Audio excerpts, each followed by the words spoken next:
Hello दोस्तों, स्वागत करता हूं आपका एग्ज़ाम ट्रेनर यूट्यूब चैनल पर। तो आज हम देख रहे हैं वन रक्षक का अगला सोल्व पेपर। लगभग 10 सोल्व पेपर मैंने अपलोड कर दिए हैं, तो आपने अभी तक नहीं देखे तो प्लेलिस्ट में जाकर देख सकते हैं। ठीक है, तो ये हमारा अगला सोल्व पेपर रहेगा। जनरल साइंस का पहला क्वेश्चन है कि वह प्रक्रिया जिसमें किसी विद्युत अपघटन में से धारा प्रवाहित करने पर यह वियोजित हो जाता है, इसे क्या कहेंगे? टूटना, असंयुक्त होना, विद्युत अपघटन या वियोजन। तो क्या कहेंगे? विद्युत अपघटन। जब किसी प्रक्रिया में विद्युत अपघटन धारा प्रवाहित करने पर वियोजित हो जाती है, ठीक है, तो उसे क्या कहेंगे? विद्युत अपघटन। अगले क्वेश्चन में बढ़ते हैं। अगला क्वेश्चन दिया है कि एक साबुन का विलयन होता है उदासीन, इनमें से कोई नहीं, अम्लीय और क्षारीय। तो क्या होता है? क्षारीय। ठीक है, जो साबुन का विलय होता है वो क्या होता है? क्षारीय होता है। ठीक है, साबुन का विलय क्या होता है? क्षारीय होता है। अगले में बढ़ते हैं। अगला क्वेश्चन दिया है सूर्य अपने उदय होने से थोड़ा पूर्व हमें दिखने लगता है, सूर्य अस्त में थोड़ा पश्चात तक दिखाई देता है। इसका कारण है वायुमंडल में अपवर्तन, परावर्तन, प्रकीर्णन या विवर्तन। तो किसके कारण? अपवर्तन के कारण। अपवर्तन के कारण क्या होता है? जब सूर्य अपने उदय होने पर थोड़ा पूर्व में दिखाई देगा, ठीक है, और सूर्य अस्त होने पर के पश्चात दिखाई देता है, तो उसका कारण क्या है? वायुमंडल में किसके कारण? अपवर्तन के कारण दिखाई देता है। ठीक, अगले क्वेश्चन में बढ़ते हैं। अगला क्वेश्चन दिया है हमें चौथे नंबर का कि हाइड्रा प्रजनन करता है द्विविखंडन, मूलकुलन विखंडन द्वारा या बीजाणु निर्माण द्वारा। तो किसके द्वारा करता है? मुकुलन द्वारा। ठीक है, जो मुकुलन के द्वारा हाइड्रा क्या करता है? प्रजनन करता है। ठीक, अगले क्वेश्चन में बढ़ते हैं। अगला क्वेश्चन दिया है हमें कि एक विद्युत चुंबकीय की प्रबलता बढ़ाई जाती है किसके द्वारा? कुंडली के घेरों की संख्या बढ़ाकर, कुंडलियों में प्रवाहित धारा को बढ़ाकर, लोहे के लिए नर्म लोहे को कोड का उपयोग करके, या उपरोक्त सभी। तो किसके कारण? उपरोक्त सभी के कारण। देखो, जब एक विद्युत चुंबकीय की प्रबलता कब बढ़ाई जा सकती है, मतलब किसके द्वारा बढ़ाई जा सकती है? जो कुंडलियाँ होती हैं उनके घेरों की संख्या भी बढ़ा देंगे तो भी क्या हो जाएगी? विद्युत चुंबकीय की प्रबलता बढ़ जाएगी। और कुंडलियों में धारा प्रवाहित को बढ़ाकर, जो कुंडली होती है उसमें धारा की प्रवाह को बढ़ाकर भी हम प्रबलता बढ़ा सकते हैं। और तीसरी चीज़ क्या है कि कुंडलियों के लिए नर्म लोहे और कोड का उपयोग करके। ठीक है, जब नर्म लोहे और कोड का उपयोग करेंगे तब भी क्या होगा कि विद्युत चुंबकीय की प्रबलता बढ़ जाती है। ठीक, अगले क्वेश्चन में बढ़ते हैं। छठा क्वेश्चन दिया है हमें अनवनीकरण का परिणाम है ग्लोबल वार्मिंग, मरुस्थलीकरण, उपरोक्त सभी या कम वर्षा। तो क्या है? उपरोक्त सभी। जो अनवीनीकरण होता है वो किस ग्लोबल वार्मिंग के कारण भी होता है, ठीक है, मरुस्थलीकरण और क्या है? कम वर्षा। तो इसका राइट आंसर क्या होगा? उपरोक्त सभी। अगले क्वेश्चन में बढ़ते हैं। सातवां क्वेश्चन दिया है कि जब दो परमाणु संयुक्त होकर एक अणु बनाते हैं तो ऊर्जा निकलती है, न तो ऊर्जा निकलती है न अवशोषित होती है। ऊर्जा अवशोषित होती है या ऊर्जा निकलती है या अवशोषित होती है। तो क्या होता है? ऊर्जा निकलती है। जब दो परमाणु संयुक्त होकर एक अणु बनाएंगे तो क्या होगा कि ऊर्जा निकलेगी। ठीक है, अगले क्वेश्चन में बढ़ते हैं। अगला क्वेश्चन दिया है 8वें नंबर का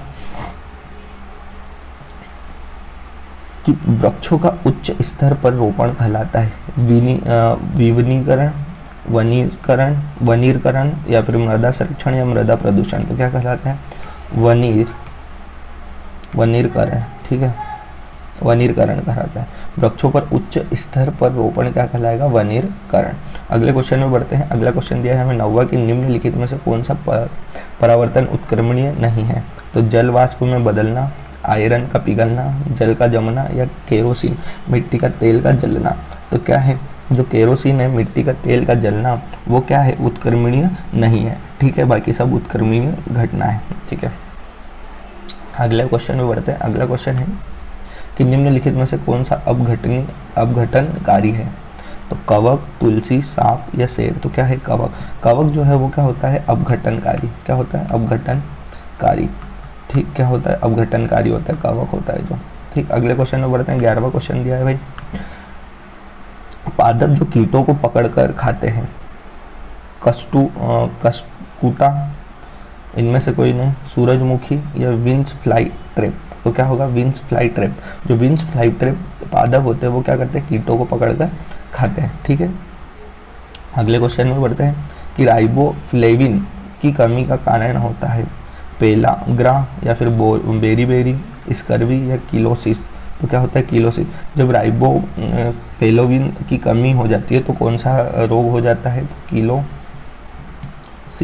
किलोसिस हो जाता है। ठीक है, अगले क्वेश्चन में बढ़ते हैं। अगला क्वेश्चन दिया है हमें 13वां कि NIF जीन उपस्थित होते हैं राइबोबीजियम में, एस्परजिलस में, या फिर एस्ट्रोकोकस में, या फिर पेनिसिलियस में। तो किस में होता है, राइबोबीजियम में। ठीक है, जो NIF जीन होते हैं वो किस में उपस्थित होते हैं, तो राइजोबियम में।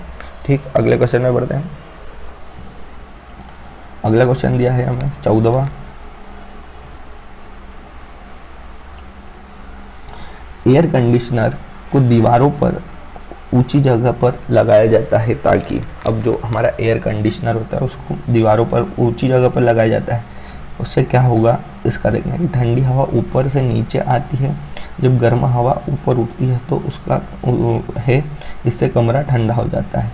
यह मार्ग अवरोधी ना करे, यह कम शोर उत्पन्न करे, या उपरोक्त सभी। तो इसका राइट आंसर क्या होगा कि जब ठंडी हवा ऊपर से नीचे आती है, जब गर्म हवा ऊपर जाती है तो कमरा क्या हो जाएगा, ठंडा हो जाएगा। ठीक है, इसलिए एयर कंडीशनरों को क्या करते हैं, दीवार के ऊपर कोने में लगाते हैं। ठीक, अगले क्वेश्चन में बढ़ते हैं। 15वां क्वेश्चन दिया है हमें, उड़ने वाली मशीन जो सबसे कम घर्षण बल प्रदान करती है होनी चाहिए, सुप्रवाही, पेड़ सदृश्य, अनियमित, या कई भुजाओं के साथ सीमित। तो कौन सी होगी, सुप्रवाही। ठीक है, उड़ने वाली मशीन जो कम घर्षण प्रदान करती है वो कैसी होनी चाहिए, सुप्रवाही होनी चाहिए। ठीक, अगले में बढ़ते हैं। ध्वनि तरंग की आवृत्ति है आवर्तकाल से सीधे समानुपाती, आवर्तकाल के बराबर, आवर्तकाल के व्युत्क्रमानुपाती, या आवर्तकाल में कोई संबंध नहीं। तो क्या होगा, आवर्तकाल के व्युत्क्रमानुपाती। जो ध्वनि तरंग की आवृत्ति होती है वो कैसी होती है, जो आवर्तकाल होता है उसके व्युत्क्रमानुपाती होती है। अगले क्वेश्चन में बढ़ते हैं। 17वां क्वेश्चन दिया है हमें, एक उत्तल दर्पण सदैव उत्पन्न करता है सीधा, लघु आकार या आभासी प्रतिबिंब, सीधा, लघु आकार या फिर वास्तविक प्रतिबिंब, सीधा, बड़े आकार का वास्तविक प्रतिबिंब, या एक आभासी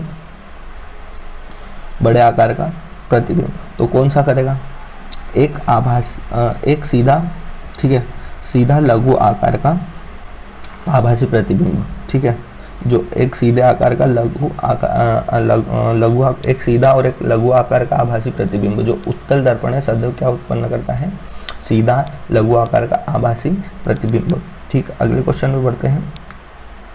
संपर्क बल नहीं लग सकता छूने पर, धातु की छड़ से को छूने पर, या फिर लकड़ी की छड़ को छूने पर, या खाली जगह को पर। तो कहाँ नहीं लगेगा, खाली जगह पर। ठीक है, संपर्क बल कहाँ नहीं लगता, खाली जगह पर। अगले पे बढ़ते हैं। 19वां क्वेश्चन क्या है कि प्रथम रज प्रवाह को कहते हैं रजो निवृत्ति, रजो दर्शन, गर्भावधि, या फिर यौनारंभ।